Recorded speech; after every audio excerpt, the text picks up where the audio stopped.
अस्सलामुअलैकुम स्टूडेंट्स, कैसे हैं आप लोग सब। आई होप आप तमाम स्टूडेंट्स अच्छे होंगे। स्टूडेंट्स, आज के इस लेक्चर में हम लोग जो है आप लोगों का एक most important chapter alternating current, जिसकी एमसीक्यूज जो है वो एनईडी के टेस्ट में भी पूछ ली जाती हैं, या जो है आपका जो नस का एंटी टेस्ट होता है उसमें भी एमसीक्यूज पूछ ली जाती हैं। तो स्टूडेंट्स, ये जो एमसीक्यूज हैं आपके एग्जाम पॉइंट ऑफ व्यू से काफ़ी इंपॉर्टेंट है। अगर आप इन एमसीक्यूज को अच्छे तरीके से समझ लेते हैं और इसकी जो प्रैक्टिस कर लेते हैं इस एमसीक्यूज की, तो आपका जो जब भी एग्जाम में ये एमसीक्यू आएगी तो आप इजीली इसको इंशाल्लाह अटैम्प्ट कर लेंगे। स्टूडेंट्स, इसका अगर थ्योरी का लेक्चर आपको समझना है जिसमें कोई एक ओवरव्यू दिया हुआ है मैंने, तो वो डिस्क्रिप्शन में है, आप डिस्क्रिप्शन में जाइए, वहाँ पे आपको इजीली मिल जाएगा। और इस इन एमसीक्यूज़ की जो पीडीएफ है वो भी मैं कोशिश करूँगा कि डिस्क्रिप्शन में डाल दूँ, तो आप लोग इजीली देख लेंगे। तो स्टूडेंट्स, इस लेक्चर को अपने दोस्तों के साथ भी आप शेयर कर सकते हैं, क्योंकि काफ़ी सारे अगर जो बच्चे होते हैं ख़ासतौर पे एनईडी का जो टेस्ट देते हैं उसमें एमसीक्यूज़ आती हैं। तो जब वो एमसीक्यूज़ आती हैं अल्टरनेटिंग करंट की, तो उनको तो नहीं पता होता कि भाई, क्योंकि उनकी बुक में तो ये चैप्टर ही नहीं है, लेकिन फेडरल बोर्ड और पंजाब बोर्ड में है ये चैप्टर। तो जिन बच्चों ने फेडरल बोर्ड और पंजाब बोर्ड पढ़ा हुआ होता है तो वो तो ईजिली अटैम्प्ट कर लेते हैं इन्हें, उन्होंने ई कैट की प्रैक्टिस की हुई होती है। सही है, तो आप लोग क्या करें, आप लोग मुझसे पढ़ रहे हैं तो आप लोगों की प्रैक्टिस अच्छी होनी चाहिए। मैं आपको पहले ही बता देता हूँ, लास्ट में जो है दो किस्म की एमसीक्यूज़ हैं वो मैं आपको दिखा भी दूंगा कि एनईडी के टेस्ट में कौन सी एमसीक्यू आपसे पूछी गई है। पिछले साल तो बहुत बहुत स्टूडेंट से पूछी गई थी। तो आपने अगर इसके थ्योरी के लेक्चर को सही से समझ लिया, जो कि 20 मिनट्स का है, और ये जो लेक्चर होगा इन एमसीक्यूज़ को देख लिया, तो आपके पास अगर अल्टरनेटिंग करंट के चैप्टर की कोई भी एमसीक्यू आ जाती है तो वो आप उस एमसीक्यू को ईजिली अटैम्प्ट कर लेंगे। सही है स्टूडेंट्स, ये फार्मूलाज हैं जो कि मैंने पिछले लेक्चर में आपको बताए थे। ये फार्मूलाज हैं, अगर आप ये जाके समझ लेते हैं उस थ्योरी के लेक्चर से तो आपको यहाँ पे काफ़ी ज़्यादा आसानी होगी। तो स्टार्ट करते हैं भाई। अच्छा जी, एमसीक्यू नंबर 1 है हमारे पास। एमसीक्यू नंबर 1 में उन्होंने हमसे पूछा है product of R and C is. तो स्टूडेंट्स, ये याद रखिए, प्रोडक्ट ऑफ आर और सी क्या कहलाती है, वो टाइम कांस्टेंट कहलाता है। ये हमने पिछले लेक्चर में देखा था, तो उसे हम टाइम कांस्टेंट कहते हैं। इसका ऑप्शन नंबर ए आंसर होगा। इसी तरह स्टूडेंट्स, ये आसान एमसीक्यूज हैं, थ्योरी बेस्ड हैं। इस चैप्टर की एमसीक्यूज कोई इतना ज़्यादा न्यूमेरिकल बेस्ड पूछी नहीं जाती। जस्ट आपसे जो है ना, जो इन्फॉर्मेशन बेस्ड एमसीक्यू होती हैं, जो कि मैंने आपको थ्योरी में समझाई हैं, वो पूछ ली जाती हैं। तो इन एमसीक्यू को आप देख लीजिए। The unit of product of R C in charging of capacitor is. जब भी आपके पास, क्योंकि हमने देखा प्रोडक्ट ऑफ आर सी वो टाइम कांस्टेंट होता है, जब वो टाइम कांस्टेंट होता है तो उसका यूनिट क्या होगा। अगर जो है प्रोडक्ट आपके पास आर सी की जो प्रोडक्ट है टाइम, जो कि टाइम कांस्टेंट होता है, तो उसका यूनिट क्या होगा चार्जिंग ऑफ कैपेसिटर में, सेकेंड्स ही होगा। तो उसका आंसर जो है ऑप्शन नंबर सी है। सही है। फॉर्मूला ऑफ रेजोनेंट फ्रिक्वेंसी, हमने ये पिछले लेक्चर में पढ़ा था, जो कि हमारे पास था एक्स आर आर, हमारे पास क्या था, हाँ एफ आर था। तो F R is equal to 1/2 pi under root L C था। तो ये हमने रेजोनेंस फ्रिक्वेंसी का फॉर्मूला पढ़ा था थ्योरी में, तो ये इसका आंसर होता है। या आप डायरेक्ट याद भी कर सकते हैं, अगर कम टाइम है, आप एग्ज़ाम से जो है वो एक दिन पहले देख रहे हैं, क्योंकि काफ़ी सारे बच्चे जो हैं उस वक्त देख रहे होते हैं ये लेक्चर, तो जो है ना, आप फिर ये डायरेक्ट याद कर लीजिए, इतना आपको जाने की ज़रूरत नहीं है पीछे। अच्छा, if the frequency of alternating current increases then impedance of R C L series circuit is. तो स्टूडेंट्स, इसका आंसर है decreases at first becomes minimum and then increases. तो आप इसको इस तरीके से भी याद रख सकते हैं, decreases at first and then increases. इस तरीके से भी आप इसको याद रख सकते हैं, क्योंकि आपको पता है कि फॉर्मूला आपके पास, क्योंकि जिक्र किसका हो रहा है भाई, आपके पास जिक्र हो रहा है आर सी एल सर्किट का। सही है, आर सी एल सर्किट, जो कि हमने आर सी एल सर्किट में फॉर्मूला पढ़ा था, और जो हमने आर सी एल सर्किट का फॉर्मूला पढ़ा था, आर एल सी भी बोल सकते हैं आर सी एल, तो हमने ये फॉर्मूला पढ़ा था, Z is equal to impedance का फॉर्मूला था, impedance is equal to under root R square X L minus X C square. सही है, ये हमने फॉर्मूला पढ़ा था। अच्छा, इसका ग्राफ जो है वो आपके साथ शो हो जाएगा, तो अगर आप ग्राफ को देखेंगे तो आपको इजीली एमसीक्यू समझ आ जाएगी वो।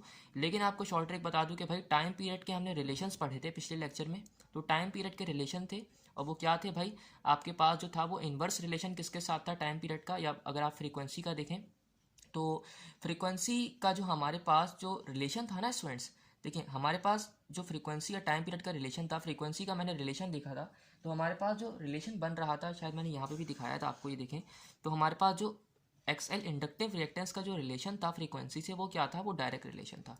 इसी तरह हमारे पास जो कैपेसिटिव इंडक्टेंस थी, कैपेसिटिव रिएक्टेंस थी हमारे पास, तो जो हमारे पास उसका क्या भाई था, उसका हमारे जो रिलेशन था वो क्या था, वो हमारे पास इन्वर्स रिलेशन था। लेकिन कैपेसिटिव रिएक्टेंस का हमारे पास फ्रीक्वेंसी से इन्वर्स रिलेशन था, और इंडक्टिव रिएक्टेंस का हमारे पास जो फ्रीक्वेंसी से रिलेशन था वो डायरेक्ट रिलेशन था। सही है, तो अगर आपने ये समझ लिया है तो आप इस एमसीक्यू को डिक्रीजेस और इस तरीके से भी लगा सकते हैं, डिक्रीजेस एंड देन इंक्रीजेस, या अगर आप ग्राफ को देखेंगे तो ग्राफ को देख के आपको जो है ना फेस एंगल को देख के समझ आ जाएगा। तो इतना ज़्यादा देखने की ज़रूरत है नहीं, बस डायरेक्ट याद रखें डिक्रीज होगा फिर इंक्रीज होगा।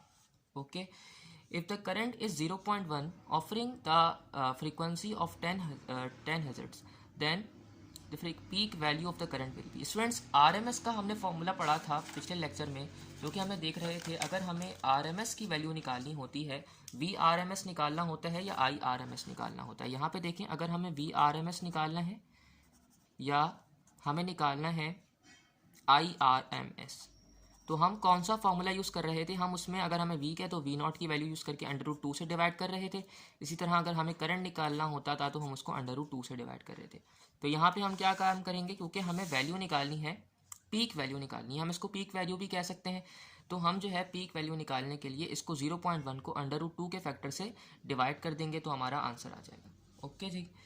अच्छा, MCQ नंबर 6 है, the frequency of alternating current being used in Pakistan is. तो ये जस्ट इंफॉर्मेशन बेस्ड MCQ है, तो इसका आंसर जो है वो 50 साइकिल्स पर सेकेंड है। अच्छा, ये अगेन बुक की line, at resonance RLC circuit will be purely resistive, purely inductive या प्योरली कैपेसिटिव। तो प्योरली रेजिस्टिव हो जाता है जहाँ पे आपके पास जो XL होता है और XL और XC का जो फैक्टर होता है वो बराबर आ जाता है। अगर ये भी MCQ पूछ ली जाए तो एट रेजोनेंस तो आप क्या बताएंगे, XC is equal to XL, तो ये भी आप बता सकते हैं। या अगर आपके पास आ जाए at resonance RLC circuit will be, तो आप बताएंगे purely resistive. Okay. MCQ number 8, in a pure capacitive circuit current is. तो प्योरली कैपेसिटिव सर्किट है, अगेन लेक्चर देखा हुआ है तो उसमें पता चल जाएगा कि जो आपके पास जो करंट जो होता है वो आपके पास लीड कर रहा होता है वोल्टेज को, क्योंकि आपके पास कैपेसिटिव सर्किट में आपने पढ़ा था voltage lags by 90 degree behind the current, सही है। तो वोल्टेज लैग कर रहा होता है 90 डिग्री से, और अगर हमारे पास कैपेसिटिव सर्किट का जिक्र होता है, आपके पास कैपेसिटर का अगर आपके पास सर्किट होता है तो कैपेसिटेंस में आपके केस में क्या होता है, वोल्टेज लैग आपके पास क्या कर रहा होता है, वोल्टेज लैग कर रहा होता है। तो आपसे पूछा जा रहा है करंट किसको लीड करता है, तो आप बताएंगे भाई करंट लीड कर रहा होता है, सही है, करंट लीड कर रहा होता है वोल्टेज को। ओके। अगर आपके पास इंडक्टिव का जिक्र आ जाता तो क्या होता भाई, करंट आपका जो है वो क्या कर रहा होता है, लैग करता फिर, सही है। अच्छा जी, which combination is present in oscillator circuit. तो अगेन बहुत ही आसान सी MCQ है, ऑक्सीलेटर सर्किट में आपके पास जो है इंडक्टर और कैपेसिटर यूज़ होता है। Power factor eight resonance is. तो पावर फैक्टर आपके पास जो रेजोनेंस पर होता है वो हमारे पास 1 के बराबर होता है, तो उसका आंसर 1 है। In a purely resistive circuit current and voltage are in phase. तो ये याद रखिए कि कोई भी रेजिस्टिव सर्किट है आपके पास तो करंट और वोल्टेज जो होंगे ना उसमें आपके पास वो होंगे फेस में। नेक्स्ट MCQ पे मूव करते हैं स्टूडेंट्स हम। अच्छा, ये जो MCQ आपके सामने बैकग्राउंड में आपको नज़र आ रही होंगी, तो स्टूडेंट्स ये इंग्लिश के MCQ हैं। ECAT और MD-CAT वोकेबलरी पे जो है मैं एक वीडियो लेक्चर रिकॉर्ड कर रहा था, तो आपको जो है मे भी मिल जाए, वो मैं आपको दे दूंगा यूट्यूब के जो स्टूडेंट्स हैं हमारी, लेकिन कोशिश करूँगा कि मैं आपको दे दूँ। वैसे मुझे एक लेक्चर रिकॉर्ड करना था तो ये बैकग्राउंड में आपको नज़र आ रहा होगा, सही है। ये अराउंड वोकेबलरी के MCQs हैं, वोकेबलरी के वर्ड्स हैं, ये आपको याद करने होते हैं। अच्छा, तो स्टूडेंट्स यहाँ पे MCQ है, an alternating current series circuit having resistance 4 ohm and 3 ohm and inductive reactance dash, सही है। ये इंडक्टिव रिएक्टेंस है, आपके पास क्या है 4 ओम की आपके पास रेजिस्टेंस है और इंडक्टिव रिएक्टेंस है। The impedance will be. तो स्टूडेंट्स इम्पिडेंस आपको निकालनी है, और बड़ा ही आसान सा सवाल है भाई, इम्पिडेंस हमने पढ़ा था, हमारे पास अभी जिक्र किस किस चीज़ का है, ऑल्टरनेटिंग सीरीज सर्किट है। ओके भाई, मसला नहीं है, ये हमें इसका फॉर्मूला याद है, सही है, फॉर्मूला हमें याद है इसका। अच्छा, रेजिस्टेंस गिवन है और इंडक्टेंस गिवन है, इंडक्टिव रिएक्टेंस। तो हमें पता है अगर हमारे पास फॉर्मूला हो, कुछ फॉर्मूला हम ऐसा पुट करते हैं ना इंपेडेंस निकालने के लिए, अगर हमें ऐसी इन्फॉर्मेशन दी जाए तो हम इसमें R² प्लस कौन सा फॉर्मूला यूज़ कर रहे होते हैं इंपेडेंस के लिए, R² प्लस XL², क्योंकि यहाँ पे इंडक्टिव रिएक्टेंस गिवन है, सही है। और हमारा जो सर्किट बनेगा जो हमारे पास, इसका अगर मैं बनाना चाहूँ तो ये हमारे पास कुछ इस तरीके से बनता है, सही है, कॉइल लगा हुआ होता है, ये कुछ इस तरीके से हमारे पास बनेगा ना। तो इस तरीके से भी आप इसको देख सकते हैं। अब क्या काम करेंगे भाई, सवाल में 4 ओम रेजिस्टेंस दी गई है, 3 ओम का आपको ये दिया गया है, तो आप इसको देख लीजिए भाई, 4 का स्क्वायर प्लस 3 का स्क्वायर कर दीजिए, तो 4 का स्क्वायर हो जाएगा हमारे पास क्या हो जाएगा भाई, अच्छा जी 4 का स्क्वायर हो जाएगा आपके पास 16, सही है। और यहाँ पे हो जाएगा आपके पास कितना भाई, 3 का स्क्वायर 9, तो ये आपके पास 25 बन गया। अब 25 किसके √25 तो आपके पास, आपको पता है कि 5 के बराबर होता है, तो उसका आंसर इजीली 5 आ जाएगा। ओके, नेक्स्ट एमसीक्यू देखें तो एमसीक्यू नंबर 13 में वो आपसे कह रहे हैं 100 microfarad capacitor will with 12 volt battery in series having a frequency of 50 hertz the capacitive reactance will be। तो कैपेसिटिव रिएक्टेंस निकालनी है स्टूडेंट्स। कैपेसिटिव रिएक्टेंस के हमने 2 फार्मूले पढ़े थे, और कैपेसिटिव रिएक्टेंस का जो हमने एक फार्मूला पढ़ा था वो ये पढ़ा था XC इज इक्वल टू 1/ओमेगा C, सही है। तो क्या ये वाला फार्मूला यहाँ पे अप्लाई हो सकता है? यहाँ तो फ्रिक्वेंसी गिवन है, तो नहीं, यहाँ तो ये अप्लाई नहीं हो सकता। तो हम कौन सा वाला फार्मूला अप्लाई करेंगे, हमने एक और फार्मूला पढ़ा था जो कि था 1/2 पाई ओमेगा, 1/2 पाई एफ, सही है। तो ये हमने फॉर्मूला पढ़ा था 1/2 पाई एफ सी। ओके जी, तो अब तो हम इन वैल्यूज़ को यूज़ करते हैं। 2 पाई हमें एक्स सी निकालनी है, कैपेसिटिव रिएक्टेंस निकालनी है। अच्छा जी, तो हम वैल्यूज़ को यूज़ करते हैं भाई। 100 वोल्ट कैपेसिटर आपको दिया गया है, सही है, और बैटरी है तो ऐसे दिया गया है वोल्टेज, आपको बैटरी का वोल्टेज है। ओके, अच्छा 50 जो है आप यहाँ पे पुट कर देंगे, फ्रिक्वेंसी आपके हो गए 50 गिवन है, और यहाँ पे आप 100 एक्सपोनेंट -6 क्योंकि आपको फेराड में गिवन है। जब आप इसको सॉल्व करेंगे तो आपके पास क्या आएगा, 31 पॉइंट समथिंग आएगा 69, तो ये जो कि 32 के बराबर होता है, तो ये आपका आंसर आ जाएगा, सही है। During each cycle alternation voltage reaches अ पीक वैल्यू, तो किसी भी साइकिल में जो आपके पास ऑल्टरनेशन होती है वोल्टेज की, तो वो अपनी पीक वैल्यू को 2 टाइम जाता है। स्टूडेंट्स ये एमसीक्यू आप डायरेक्ट याद रखें, सही है। और जो बच्चे हमारे एफएससी और एफएससी वाले बच्चे हैं तो उनको ये पता होगा। अच्छा, the basis of circuit AC circuit are, कौन कौन से होते हैं, अगेन हमने पढ़ा था कौन कौन से होते हैं भाई। एसी सर्किट में हमारे पास जो बेसिक एलिमेंट्स होते हैं, जिन एलिमेंट्स की वजह से वो लीड कर रहे होते हैं, तो वो रेजिस्टर होता है, कैपेसिटर होता है और इंडक्टर होता है। पिछली दफ़ा भी पढ़ा था, तो अभी आपको और अच्छे तरीके से समझ आ जाएगा भाई वो क्या होता है, रेजिस्टर, इंडक्टर, कैपेसिटर। तो इसका answer all of these. In an AC circuit with resistance only the circuit and voltage have a phase angle of, तो आपके पास जो करंट और वोल्टेज का जो फेस एंगल होता है, कोई भी अगर आपके पास एसी सर्किट है और जो कि उसमें रेजिस्टर है, खाली एक रेजिस्टर है, तो उसमें एंगल जो होगा वो 0 डिग्री होगा। Which of the following is correct, lecture के दरमियान बताया था कि वी नॉट और आई, आपके पास जो है वी नॉट या IRMS की रिलेशन अगर आपसे दे दिया जाए तो आपको घबराना नहीं है भाई। ये यहाँ पे जो है ना, इनका रिलेशन अगर आपको दे दिया जाए तो आपको both A and B mark करके ही आना है। यहाँ पे देखिए V naught is equal to 1.414 है, VRMS का रिलेशन पढ़ा है सही से तो समझ आ जाएगा, अगर नहीं पढ़ा तो नहीं आएगा। √2 को सॉल्व करना आता है आपको, सही है। IRMS से इज इक्वल टू ये वाला, ये कहना चाह रहा हूँ मैं, अगर आपको समझ नहीं आ रहा तो इसको देख लीजिएगा। ओके, तो आपको समझ आ जाएगा, इसका answer both A and B है। In an alternating current with capacitor only the current leads the voltage by 90 degree, सही है। तो करंट जो है वो वोल्टेज को 90 डिग्री से लीड करेगा अगर आपके पास कैपेसिटर है ओनली किसी भी ऑल्टरनेटिंग करंट में, सही है। अच्छा, एमसीक्यू नंबर 19 देखें तो एमसीक्यू नंबर 19 में भाई क्या है, एमसीक्यू नंबर 19 में वो हमसे कह रहे हैं कि at higher frequency of alternating current the capacitive reactance XC will be, अगर आपके पास हायर फ्रिक्वेंसी है तो उसमें क्या होगा भाई, उसमें हमारे पास जो XC की वैल्यू होगी ना, अगर आपके पास हायर फ्रिक्वेंसी किसी भी ऑल्टरनेटिंग करंट, तो कैपेसिटिव रिएक्टेंस जो होगी वो आपकी डिक्रीज़ हो जाएगी। क्यों? क्योंकि आपने रिलेशन पढ़ा है जो कि कैपेसिटिव रिएक्टेंस का और फ्रिक्वेंसी का जो रिलेशन होता है वो इन्वर्स रिलेशन होता है स्टूडेंट्स। तो इन्वर्स रिलेशन जो है ना वो आपको याद रखना है। अच्छा, in an inductive alternating circuit then the current जो है, अगर आपके पास कोई भी इंडक्टिव ऑल्टरनेटिंग करंट का सर्किट है तो आपके पास जो करंट होगा वो क्या करेगा भाई, लैग करेगा behind the voltage by 90 degree. अगर आपके पास कोई भी ऑल्टरनेटिंग सर्किट है और कैपेसिटर का केस है तो उसमें क्या होगा भाई, करंट आप जो ऊपर पढ़ी उसमें करंट लीड कर रहा होगा वोल्टेज को। और अगर आपके पास जो है इंडक्टिव सर्किट है, क्योंकि आपके पास इंडक्टर का ऑल्टरनेटिंग करंट का सर्किट है, तो जो आपके पास करंट होगा वो लैग कर रहा होगा। कैपेसिटर के केस में लीड करेगा वोल्टेज को, और अगर आपके पास इंडक्टर का केस है तो आपके पास क्या होगा भाई, आपका जो करंट है वो लैग कर रहा होगा। ओके भाई। Power of alternating circuit is given bye students. काफ़ी सारे स्टूडेंट्स ना इसमें घबरा जाते हैं, उनको समझ नहीं आती। बस ये याद रखिए कि अगर आपके पास कोई भी कैपेसिटर का केस है और अगर आपके पास करंट का पूछा गया है तो करंट जो है ना, ये याद रखिएगा, वोल्टेज को 90 डिग्री से लीड कर रहा होता है। और अगर आपके पास इंडक्टर का केस है अल्टरनेटिंग करंट में, तो करंट जो होता है वो लैग कर रहा होता है। अच्छा जी। ओके, तो नेक्स्ट एमसीक्यू देखते हैं भाई।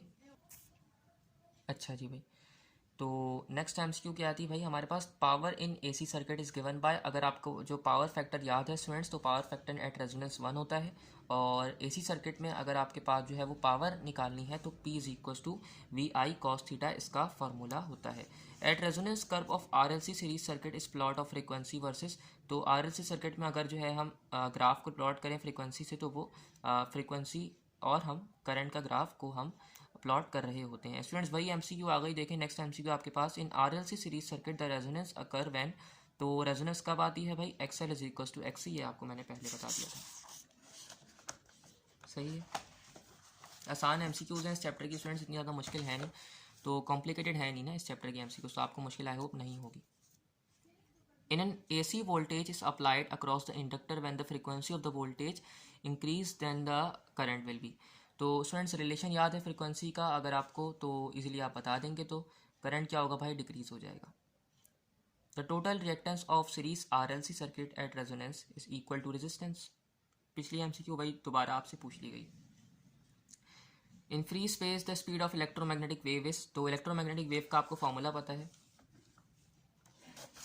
तो जिस बच्चे ने थ्योरी का लेक्चर सही से देखा है उसको ये तमाम चीज़ें समझ आ रही होंगी, क्योंकि थ्योरी बेस्ड एमसीक्यूज हैं इस चैप्टर की ना। तो हमने फॉर्मूला पढ़ा था इलेक्ट्रोमैग्नेटिक वेव की स्पीड का, जो कि हमारे पास था 1/u0 multiply by epsilon not. ये हमारे पास स्पीड थी इलेक्ट्रोमैग्नेटिक वेव की, जो कि 3 एक्सपोनेंट 8 के फैक्टर के बराबर थी, मीटर पर सेकंड के। तो ये हमारे पास इलेक्ट्रोमैग्नेटिक वेव की स्पीड थी, अगर आपको याद हो तो। सही है, तो इसका आंसर 3 एक्सपोनेंट 8 मीटर पर सेकंड है। ओके भाई। ये एमसीक्यू है, ये आपको खुद सॉल्व करनी है 27, उसको कर लीजिएगा। इसका आंसर मुझे बताइएगा भाई क्या है, बड़ी सी आसान सी ही एमसीक्यू है, जस्ट एक्सपोनेंट यहाँ पे लगेगा, एक्सपोनेंट का फैक्टर वो आप इजीली बता देंगे, क्योंकि आपको देखा टाइम पीरियड दिया गया है, आपसे फ्रीक्वेंसी पूछी गई है, तो इन्वर्स का रिलेशन इस्तेमाल करेंगे। आपको फ्रीक्वेंसी गिवन है, टाइम पीरियड कैसे निकालेंगे भाई, 1/t करके, तो निकाल लीजिएगा भाई। सॉरी, आपको टाइम गिवन है, आप 1 टाइम पीरियड आपको गिवन है, आप फ्रीक्वेंसी कैसे निकालेंगे 1/t करके, तो आपके पास 94 किलो हर्ट्ज़ वही आंसर आ जाएगा। देखें, क्योंकि यहाँ पे इसको अगर हम किलो में कन्वर्ट करेंगे तो एक्सपोनेंट 0.3 पॉइंट्स अगर हम इसको प्लेस कर लेंगे तो ये 94 बन जाएगा। बड़ा आसान सा answer. In RC series circuit current dash applied voltage theta. तो हमें थीटा निकालना है, हमने थीटा का फॉर्मूला पढ़ा है, करंट लीड कर रहा होगा, और वो इसका जो फॉर्मूला है आरसी सर्किट में, तो वोल्टेज आपको याद है कि क्या करता है भाई, लीड करता है। आरसी सीरीज सर्किट में करंट जो आपको वोल्टेज को जो है वो लीड करता होता है पहले। सही है, तो करंट को जो आपको लीड करेगा, तो आपके पास फॉर्मूला जो है टेंजेंट इनवर्स 1/ωc/r होता है। सही है। अच्छा, ये बुक की लाइन है, a choke coil has high inductance and low reactance, इसको याद रख लीजिए भाई। अच्छा, नस वाले बच्चे इसको अच्छी तरीके से याद रखें, एनडी वाले बच्चे जो हैं याद ना भी रखें तो मसला नहीं है, उनको जो है ना इम्पिडेंस, इंडक्टिव रिएक्टेंस, इस तरीके की जो एमसीक्यूज हैं उनको अच्छी तरीके से पढ़ना है। ऐसी एमसीक्यूज आपसे पूछ ली जाती हैं, क्योंकि आपके कोर्स का हिस्सा नहीं है लेकिन आपसे पूछी जाती हैं। The average power dissipation in a pure inductance is 0, ये आपको याद रखना है। The phase angle theta in an R L series circuit is express in, तो वही formula angle theta is equal to tangent inverse omega L/r। सही है। अगर आपके पास जो है वो आर एल सर्किट है तो उसमें अगर आपको एंगल निकालना है तो उसका फॉर्मूला क्या है, टेंजेंट इनवर्स ओमेगा L/r। इसी तरह अगर आपके पास जो है वो आरसी सर्किट है, सीरीज वाला है, तो आपके किस तरीके से आप एंगल निकाल सकते हैं, टेंजेंट इनवर्स 1/ωc/r। सही है, इस तरीके से आप इसको निकाल सकते हैं। अच्छा, एमसीक्यू नंबर, हम ये स्टूडेंट्स वाली एमसीक्यूज आप इजीली सॉल्व कर लेंगे, तो इसको सॉल्व कर लीजिएगा, बड़ी आसान सी एमसीक्यू है। बेसिकली ये जो है ना इन्फॉर्मेशन बेस्ड एमसीक्यू है। ओके, तो इन MCQs को सॉल्व कर लीजिएगा। When an AC pass through an inductor voltage leads the current by quarter cycle, ये भी बड़ी सी आसान है, तो आप इनको खुद ही से सॉल्व करने की कोशिश कीजिएगा। मैं आपको अभी MCQs दिखा देता हूँ भाई, अगर कोई मसला हो तो स्टूडेंट्स कमेंट कर देगा, मैं आपको इजीली आंसर उसका बता दूंगा सॉल्व करके। सही है।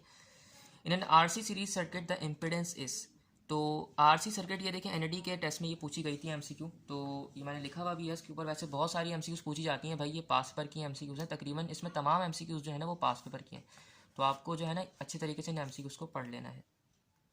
तो RC सीरीज सर्किट है, आपको इम्पिडेंस बताना है, तो इम्पिडेंस का आपको रिलेशन याद होना चाहिए। देखिए इम्पिडेंस का हमने फॉर्मूला पढ़ा, √R² प्लस XC² भी होता है, ये तो अब आपको याद हो जाना चाहिए स्टूडेंट्स, ये अब आपको याद होना चाहिए इम्पिडेंस का फॉर्मूला। सही है, ये अब आपको याद हो जाना चाहिए। अगर इम्पिडेंस RC सर्किट का है तो उसका फॉर्मूला क्या होता है, √R² प्लस XC², और हम XC² को कैपेसिटिव रिएक्टेंस को 1/ωc² की फॉर्म में भी लिख सकते हैं। सही है, तो हमने इसको इस तरीके से भी लिख दिया, तो both A and B is the answer. The process of combining low frequency signal with high frequency radio wave is known as modulation, इसे हम मॉड्यूलेशन कहते हैं। Two sinusoidal voltage of same frequency are shown in the figure, तो ये Nernst में पूछी जा चुकी है, मे बी NAD में पूछ ली जाए, तो नस्ट में ये MCQ पूछी जा चुकी है, तभी आपके कोर्स में भी है। स्टूडेंट्स ये ग्राफ जो है ना आपको सही से नज़र नहीं आ रहा होगा, तो ये बेसिकली ग्राफ कुछ इस तरीके का है, देखेंगे आप भाई, देखें ग्राफ आपके पास कुछ इस किस्म से गिवन है। सही है, ये देखें ये कुछ इस तरीके से गिवन है आपको ग्राफ। सही है, और यहाँ से एक और ग्राफ हमारा शुरू हो रहा है, आई गेस, हाँ यहाँ से ही शुरू हो रहा है। देखें यहाँ से आपका जो है ना एक और ग्राफ शुरू हो रहा है, आई होप आपको नज़र आ रहा होगा। तो ये आपको कुछ इस तरीके से ग्राफ बनता हुआ जा रहा है। सही है, तो इसमें देखें स्टूडेंट्स, यहाँ पर अगर आप इसको देखेंगे तो इसका एक साइकिल, यहाँ पे टाइम पीरियड्स भी आपको गिवन है। देखें आपका जो एक साइकिल है वो 0.2 पे गिवन है, मतलब आपका जो एक साइकिल कंप्लीट हो रहा है उसको टाइम कितना लग रहा है, 0.2 सेकेंड्स लग रहे हैं। डायग्राम को देखें, समझ आ जाएगा। यहाँ पे अगर मैं बनाना भी चाहूँ तो ये देखें, इसको मैंने बना भी दिया अच्छे तरीके से, अब समझ आ जाएगा आपको। सही है, इसका जो एक साइकिल कंप्लीट हो रहा है, देखें पूरा एक साइकिल कंप्लीट होने में इसको कितना टाइम लग रहा है, वो भाई देखें 0.2 लग रहा है। अच्छा जी, तो हमें क्या बताना है, हमें बताना है फ्रीक्वेंसी को। फ्रीक्वेंसी हमारे पास क्या होगी, सॉरी स्टूडेंट 0.2 नहीं लग रहा, ये देखें मैंने गलत कर दिया, यहाँ पे 0.4 लगेगा। देखें यहाँ पे, क्योंकि एक साइकिल देखें, क्योंकि डायग्राम आपको सही से समझ नहीं आ रही, नज़र भी नहीं आ रही, तो यहाँ पे देखें एक साइकिल कंप्लीट होने में 0.4 टाइम लग रहा है, क्योंकि देखें ये वाला जो वेव है ये यहाँ से आई आई आई आई कुछ इस तरीके से, और यहाँ 0.4 पे आके ख़त्म हो रही है। तो ये देखें यहाँ से स्टार्ट हुई और यहाँ पे आके ख़त्म हुई, तो देखें एक साइकिल कहाँ कंप्लीट हुआ, यहाँ कंप्लीट हुआ। तो हमें फ्रीक्वेंसी पता है, फ्रीक्वेंसी को हम ये भी कहते हैं नंबर ऑफ साइकिल्स। तो हम क्या काम करेंगे भाई, फ्रीक्वेंसी निकालने के लिए हम 1/0.4 कर देंगे। जब हम 1/0.4 करेंगे तो हमारा क्या आंसर आ जाएगा भाई, हमारा जो है आंसर आ जाएगा भाई 2.5 आ जाएगा। सही है स्टूडेंट्स, तो इस तरीके से हम निकाल सकते हैं इसको। सही है स्टूडेंट्स, तो आप जो है जब ये कर लेंगे तो आपका जो है इजीली आंसर आ जाएगा स्टूडेंट्स। सही है, तो 1/0.4 करेंगे, क्योंकि आपको पता है अगर आपको जब भी अगर फ्रीक्वेंसी निकालनी है तो आप किस तरीके से निकालेंगे, 1/t करके। टाइम पीरियड जो आपको गिवन है, क्योंकि एक साइकिल को कंप्लीट होने में 0.4 सेकेंड्स टाइम लग रहा है, अगर आप इसको निकालेंगे तो आपका ईजिली आंसर आ जाएगा। सही है स्टूडेंट्स, तो आज के लिए इतना ही। लेक्चर को अपने फ्रेंड्स के साथ शेयर करें और चैनल को सब्सक्राइब करें। अगर कोई आपको MCQ समझ नहीं आई तो आप जो है कमेंट कर सकते हैं। आज के लिए इतना ही, अल्लाह हाफिज़।